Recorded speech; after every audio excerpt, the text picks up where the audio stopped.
Okay, so without any further ado, let's get started. And before we move forward with our sessions, let me take a moment to introduce myself. So my name is Tanya Agarwal, and I'm currently working as an actuarial consultant with Genpact in life insurance domain, and I'll be your MC for the upcoming sessions. So without any further ado, we are starting our very first session, Calculated Risk when Actuaries Bet on Themselves. In this session, we'll dive into the world of actuarial entrepreneurship. Today's session focuses on actuaries who step into beyond traditional roles to innovate and lead in the business world. So to lead this discussion, we have our session chair, Mr. Sumit Ramani, actuary and co-founder ProtectMeWell India. Please give a huge round of applause.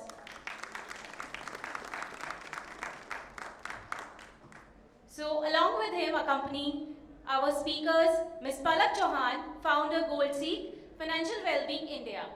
A huge round of applause, please. And along with Palak, we have Mr. Yash Ratanpal, Head Risk Consulting, ACIES India. So, over to you, Sumit, to lead this inspiring discussion. Thank you, Tanya. Thank you, everyone. If you look at the actuarial profession and actuarial training, you realize that as part of the qualification and training, we build and acquire several traits, which includes perseverance. I mean, it takes about 10 years on an average for us to qualify as an actuary. So we commit ourselves to something for 10 long years, right? So if you are qualified as an actuary, you clearly have demonstrated the fact that you could stick to something for very, very long. We also demonstrate resilience because for most of us, our first academic failure happened as part of writing actuarial exams. We also kind of demonstrate time management skills.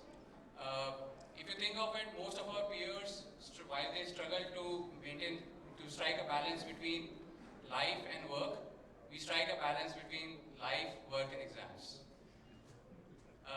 We also demonstrate the sense of responsibility because everything that we do has a huge impact on lives of several million people.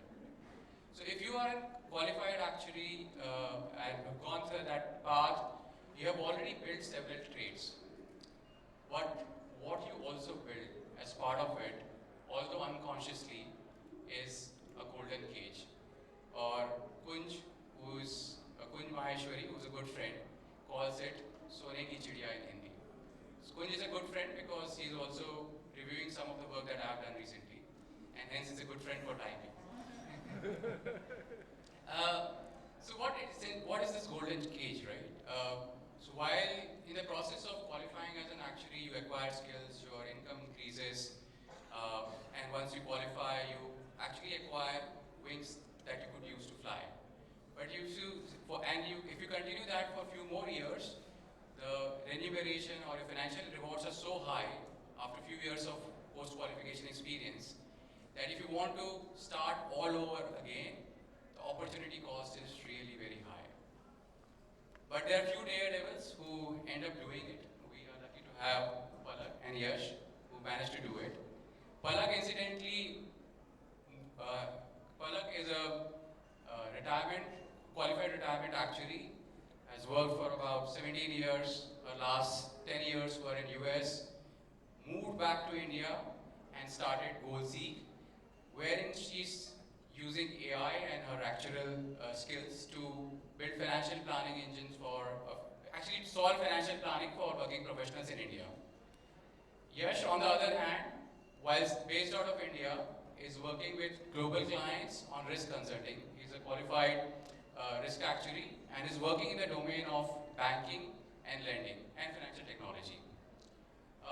One of them is a potential client and other is a potential competition.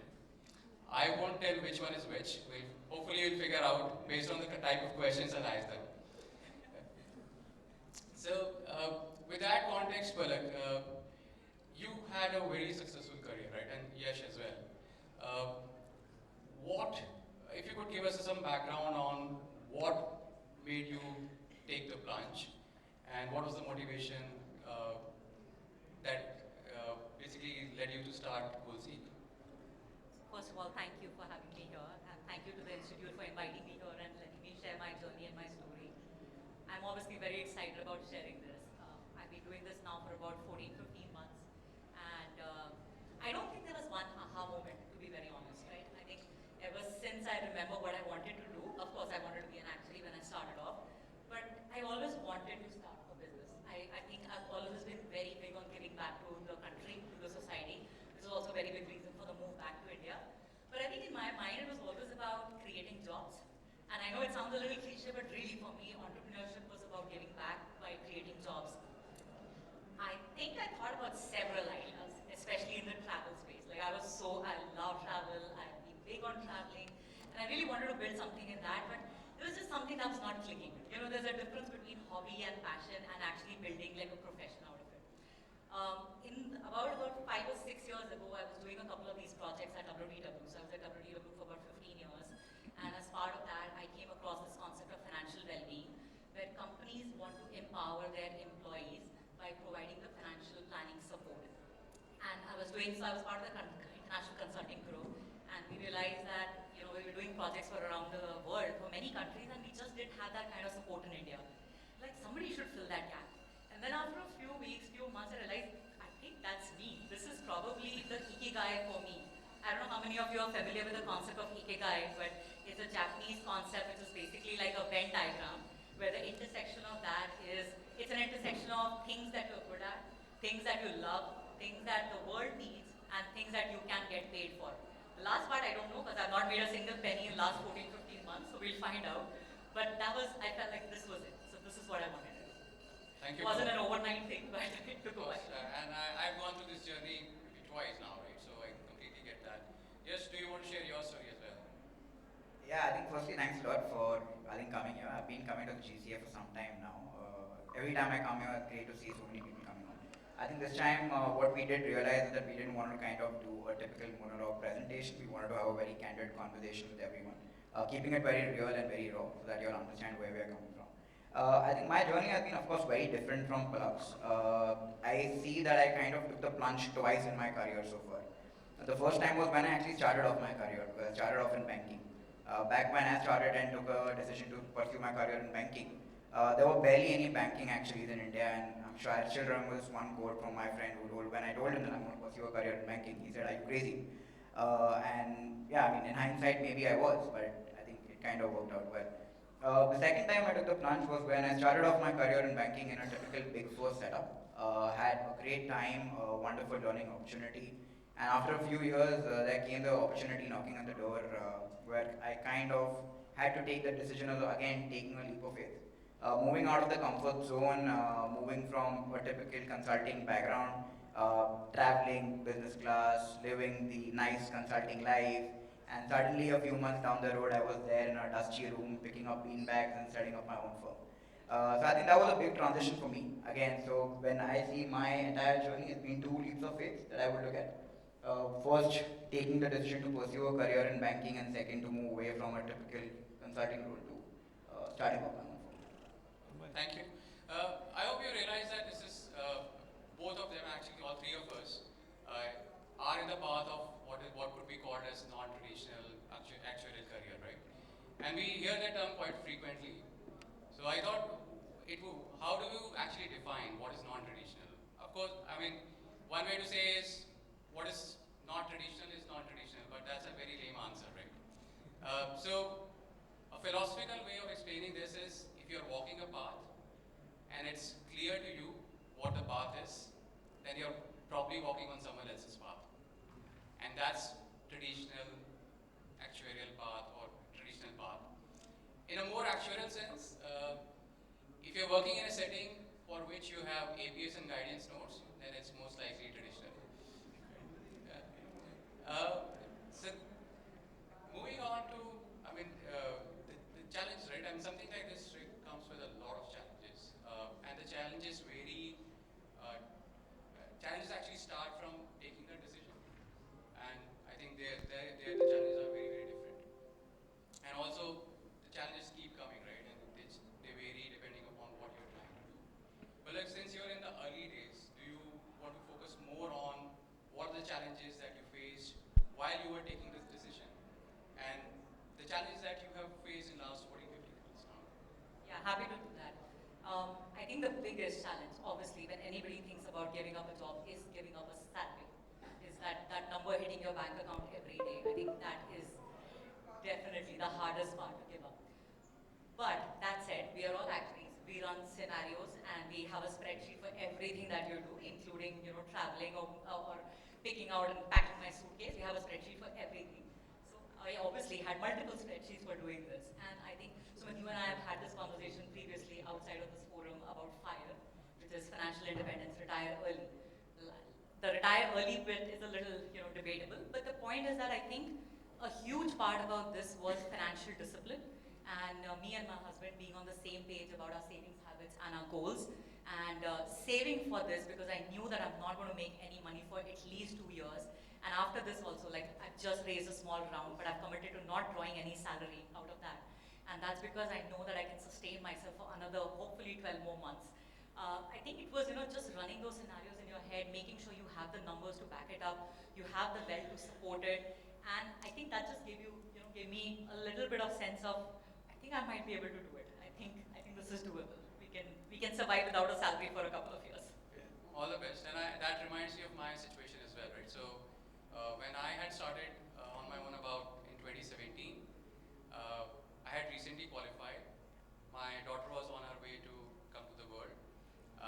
I had saved enough to take care of expenses of 2, 3 years, and I had to return my qualification bonus, right? Because I did not stay long enough. The first month the salary did not come. Since then, I think it took me a few years to get to a point where I could sleep peacefully without worrying about it. It's not the wealth, it's the fact that the income doesn't come every month hits you really, very hard. And that's something to be cognizant of, especially for people who are thinking about it. It's not how much you already have, it's about how much you continue to make. Because a lot of people in the society also judge you by that, right? And these are social and emotional aspects that hit you on a regular basis, which could make your journey harder. But Yash, you have been around for quite some time, and I guess your challenges are different than what Palak is going through right now. So do you want to also talk about that? Yeah, sure. So I haven't been around for a lot of time, firstly, if I want to correct that.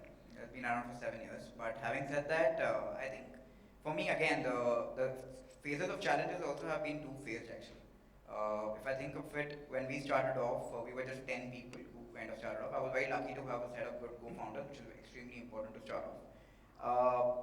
But yeah, I mean, the first challenge came on is when you're just kind of raising the baby up from bottom up. That is a very different set of issues that I think Palak spoke about. The uncertainty, double doubting yourself, the self-doubt of course creeps in because you always want to see what your peers are doing. Did you make a wrong decision by actually taking the plunge? Maybe you should go better off staying back there. So that's always the questions that keep coming up. But the main challenge that I faced across is that people usually think that entrepreneurship is all about fame, glamour, being your own boss. And I think coming to reality that that's such a big misconception was the first thing that hit me hard. In my experience, entrepreneurship is about getting your hands dirty every single day. And the buck stops with you. There's no one that's going to be there to motivate you. You're the only one who's going to have to motivate yourself. And as Elon Musk says, entrepreneurship is like eating glass and staring into abyss. Every day you eat glass, you go through tremendous amount of pain, a lot of suffering, hoping that one day things will work out. That's what he meant by that. So that's usually the first phase of when anyone starts up, that's the kind of feeling that anyone goes through. And the second kind of challenge that I came across was when we started off as 10 members, now suddenly we started growing fortunately. And we went to 30, 50, 70, 100, and today fortunately we're a 200 member team. What I've realized along the entire journey is that every 10 more people that you add in that journey completely changes the dynamic of the way you need to think about scaling up. And scaling up from the outside looks very exciting.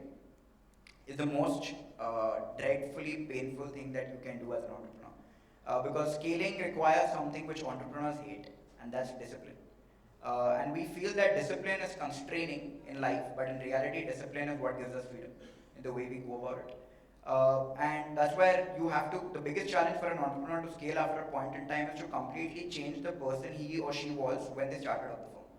you need to fundamentally change your personality and your mindset from going from micromanaging and getting your hands dirty from right from putting the smallest things, fixing electrical issues.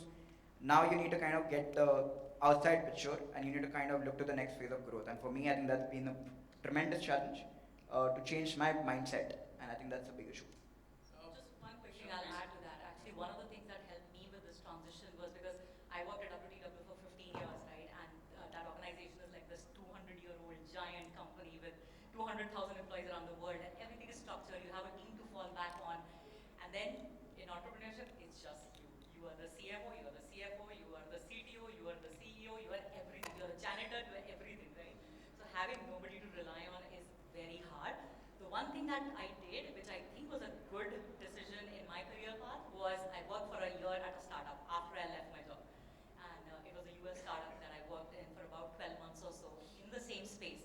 I think that really helped me transition from going from like a typical corporate startup to how startups work, you know, how a corporate to like a startup. And I think that was really helpful for me taking that plunge. Thank you, Palak. Yash, you were talking about changing the mindset, and that reminded me of an interesting situation that I was into, and that changed something in me. That was not mindset, but we'll get to that in a bit, right? So this was, I think, 2 months after I started on my own. I got an assignment that required me to sign on numbers which had significant impact. While technically I was ready, I would say mentally I wasn't ready to take that responsibility. And I was also supposed to defend these numbers in front of important stakeholders, right? And that created sort of self-doubt in me. But I still had to do it, right? I signed up for it. And I thought, okay, I'll of course do a good job of what I'm doing in terms of reviewing it, doing sense checks, looking at from all directions, doing scenario testing, to get comfortable with numbers. But how do I get enough comfort to be able to get that confidence to speak in front of the stakeholders, right? I said, okay, maybe one thing that I could do is look more mature, look more experienced. And since that day, it's been 7 years, I'm not in clean shape. It has been like this for good 7 years. Even though now I have gray hair or white, but I think that thing has still stayed with me, right? So it's mindset of course changes, but several other things will also change.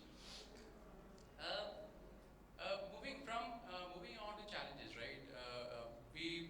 I'm sure one of the reasons why we were able to do this was also because of actuarial training and skills, right? So what in your case, Palak, or maybe Yash, in your case, starting with you, particularly helped you in doing what you're doing right now? So, I think for me, while of course my entrepreneurship journey it is about entrepreneurship, but the good part is that there's still a lot of the work I do with my clients requires a lot of technical work. So there are two aspects to it. One aspect is doing a lot of the technical work we do on financial modeling, risk management. A lot of actuarial papers that we've cleared, of course, is helpful. Secondly, the moment you tell a client that you're a qualified actuary, there is automatic credibility that comes in, which is extremely important to kind of give them the faith that they can trust you with their work. But the more important part, which I think is the most important thing I've taken away from my actuarial qualification, is something more on the softer aspect, and that's about resilience, right? And about coping up with failure. Uh, Look, as actuaries, I think everyone here, we know as actuaries and aspiring actuaries that even if you never failed before in life, once you start the actuarial papers, you're bound to fail, right? I think we've all been through that. Only a few of us maybe who've been lucky enough to get through without failing. But I think except for that, most of us have failed at least once in our life through the actuarial papers, right? In fact, I was speaking to my friend who just before the session, and he told me, I'm stuck on my last paper. I've given it 4 times. I can't get through it, right? And I could just understand the pain in his voice when he was telling me that. And I think entrepreneurship is very similar. Every idea that you try, you are bound to fail, right? If you go within a mindset that you're going to go with an idea on day 0, you're going to get your product market fit, you're going to directly start minting money, not going to happen, right? So I think actuarial exams give you a good demo or a prototype of what's to come. And I think it mentally prepares you. And if you can kind of pick yourself up after failing so many times after a 7 to 10 year period, you already are almost there. And I think for me, that was a great starting point in terms of the courage and the mental strength required to kind of do a plunge. Thank you, that helps. Palak, do you want to add? Yeah, so obviously all of what Yash said, the diligence, the time commitment, the resilience, like all of that obviously goes a long, long way in, doing this. I think one thing that you said is about the time commitment because like, I think Sumit you said, right, it takes about 7, 8, 10 years. That's what our startup is all about because it takes at least 7 to 8 years for something tangible to come out of it. So this is, I'm not in it for the sprint. This is going to be my life's work. So this is a marathon that I'm running for sure. But I think two other things that I wanted to add. So one from a technical perspective. So I'm not doing any more core actuarial work in what I do. But that said, I am a retirement actuary. I've done retirement work and employee benefits work for my entire career. And what I did realize was that we talk about retirement so much. We talk about benefits so much. What about our retirement? What about like how do I retire? Can I retire? How much money do I need to retire? Along with making sure I can meet all of my other goals. I need to buy a house, I have a child now, so her college education, like there's just so much in life and I want to enjoy it. How do you do that without proper financial planning? You're very close to this. So thank you for promoting ProtectMeWell. But yeah, the point is that taking all of that actual knowledge and then putting it into a small file and screen and in a way that people can understand and take decisions and take good decisions. I think that's really helpful. So in my case, I think one of the things that has changed or has helped me, apart from many other things, right, that everything that you said makes sense. For me, if someone says that probability of something happening is 0, I would assign a small probability to it. Essentially, pretty much every scenario is a possibility in real life, and that's where I think that's a real world application of Monte Carlo simulation. If you say, okay, can I die next moment? Yes, there's a non-zero probability of it. Maybe small, but yes. So once you realize that pretty much anything is possible, then you're also more prepared for it. And this is something that helps you in an entrepreneurship journey, where you make a plan the night before, you realize everything tomorrow has changed, right? So, and you get used to it and you realize this is how the world works. And that has helped me significantly. I think we're getting closer towards the end. If you guys have any questions, please be prepared. This is the last question that I'm asking Palak and Yash. Any one piece of advice that you want to give to people who have now started thinking about it, right? One is very short. Obviously, there's so much to share, but I think there's two things I guess I would leave people with. One is there is no shortcut. You have to be bold. You have to put in the hard work. You have to build your network and your credibility. Like exams are a given. We have to just get that up. That's like the core foundation. But other than that, just building your network, like this group of people sitting here, these are like the best brains in the country. Make sure you build your reputation. So that's obviously one. And the second quick one is something I actually saw on LinkedIn this morning, which I thought would be very relevant. And it's a formula that somebody at the Stanford School of Business came up with. It is you, as in like bio you, each of us, plus energy, plus being all in, plus as long as it takes. You plus energy plus all in plus all that it takes and however long it takes equals to the most unstoppable, most powerful force and energy that exists. So I think it's just go all in. Very well said. Yash, do you want to add? Yeah, I think just take the leap of faith. Honestly, just go for it. I think for me, when I got the opportunity, the biggest risk for me, but I was also very fortunate because I didn't have a lot of responsibility at that point in time. But I think not taking the risk at that point can also be a very big risk for people. And not changing with times can be the biggest risk that you can kind of see for your career. So sometimes taking that leap of faith is extremely important. Having said that, I think also having a corporate experience before taking the plunge, I think I would like to iterate is extremely, tremendously important. I think corporate life teaches us about structure, about how processes work, and it gives you an insight into how the real world works. So my advice to everyone would be, as per my experience, would be to get a bit of experience first, then take the leap of faith, but then definitely when the opportunity comes up, take the leap of faith. And one quote that I think Sumit started off with, which I always keep using, when I started off my journey as well, is that some beautiful paths can't be discovered without first getting lost. That's always the concept of the way life works. You need to get lost. You need to feel the fear. If you're not feeling the fear and you think everything is going fine, then actually it's not going fine. kind of getting pigeonholed into something that you're not maybe, you're meant to do a lot more than that. Yeah. Thank you, Yash. Thank you, Palak. Any questions that you might have? Arpan here.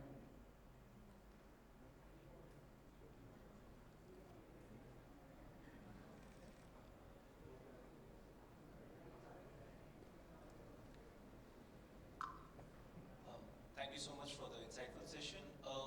My question is like, let's say if you work for 5, 7 years, 10 years, and then you got some idea in non-actual domain, you spend some time, 2 years, 3 years building that, and it doesn't work. Can you go back to your corporate life after that? Because in such a competitive world, is it possible to even go back? Thank you. I can share my journey, and I think that's probably true for most of us. So if you have spent enough time in corporate career, you have built technical skills, you are a guy who is easy to work with, there would be enough opportunities to go back. In my case, when I took the decision, my stakeholder said, okay, great, if you want to try it. If it doesn't work, you can always come back. And if you're attentive enough in this session, I think Palak also kind of shared her experience of working with W2W, right? Which is, I think, also a kind of reminder to people sitting here, representing W2W, that my safety net should always be on. She said, okay, I had a good time, great time. So that was a pitch, very soft pitch. So that always remains as long as you are the person who can demonstrate value and are easy to work with. Right? So easy to work with is as important as technical skills. Just a couple of things to add to that, right? Like you said, 2, 3 years it doesn't work. Like what doesn't work? Like is it that it's not revenue generating? Or is it that you didn't gain anything out of it? Because that's definitely not true. In the 2, 3 years, like that's going to be a massive crash course in everything business. In the last 14, 15 months that I have worked on GoalSeek, I have gone to the Actuary to get stamp duty papers. I have gone and understood how MCA works. Like it's like you get that experience that you will never get again. So it's not that you're not working. You're just working in a different setup. You're not getting paid. Doesn't mean you're not working, right? Just one last thing to add is that you said that coming back, right? See, I mean, technically speaking, if you're, as Sumit said, if you're good enough, no one is going to flinch an eye to get you back. That's not going to be the challenge.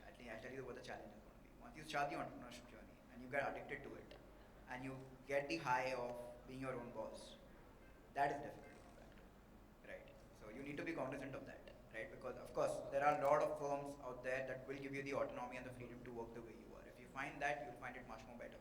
But of course, if it's not the case, then it's very difficult to come back suddenly from being your own boss to again going back to, As Naval Ravikant says, right? Once you have tasted freedom, you are unemployable after that. So I don't think we have time for another question. But quickly to just build on what we started with, right? I briefly alluded to golden cage.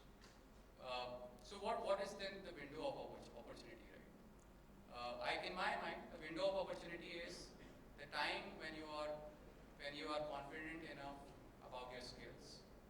You're closer to qualification, hopefully qualified, and maybe a couple of years more. When you have an opportunity to take a leap of faith, to use your wings to fly. And if you don't, right, you're still in a golden cage, so nothing to worry about. So that still works. And it's not for everyone. So it is for people who want to taste it, are in a position to taste it, right? Not everyone is also in a situation. There could be challenges which are beyond one's control. But the hope is that at least few of you start thinking about it. I think the institute also wants to continue this journey. This is more like a trailer. We would have more webinars or maybe podcasts around it. But in a few years' time, I hope there are many more people talking about it and have examples which would inspire many others. With that note, thank you, Palak, thank you, Yash, and thank you, everyone.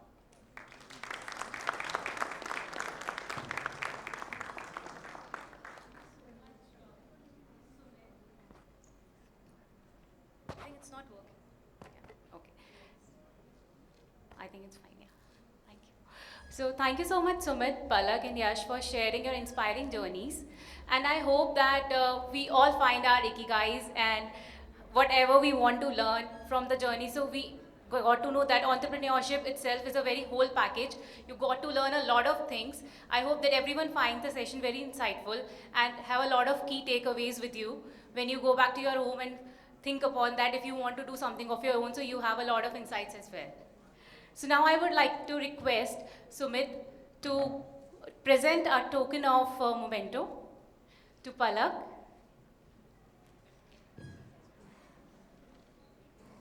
A huge round of applause, please.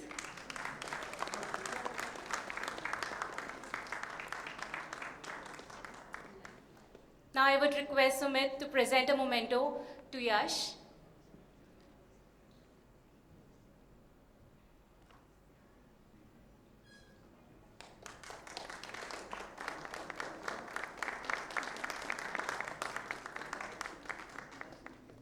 Now I would request, so I would request Mr. GLN Sarma to give a token of memento to Mr. Sumit. A huge round of applause, please.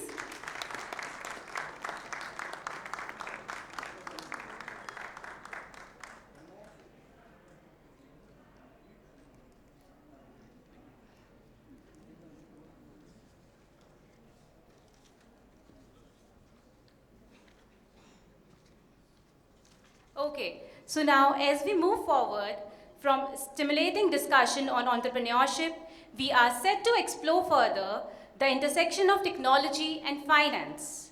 Please allow me a moment to introduce our next session, Navigating Financial Disruptions. Financial institutions globally are facing increased disruptions due to financial mismanagement, natural disasters, economic crisis, cyber threats, etc. Regulators emphasize on active and forward-looking approach focusing on qualitative and quantitative parameters. Recovery planning helps institutions and regulators achieve financial resilience, leveraging actuarial excellence in the age of disruption.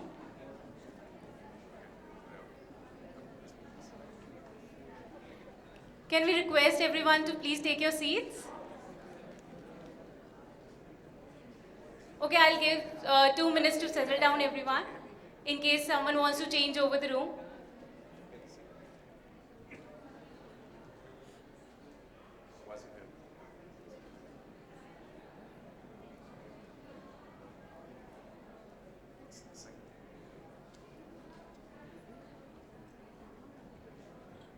May I request everyone to please settle down?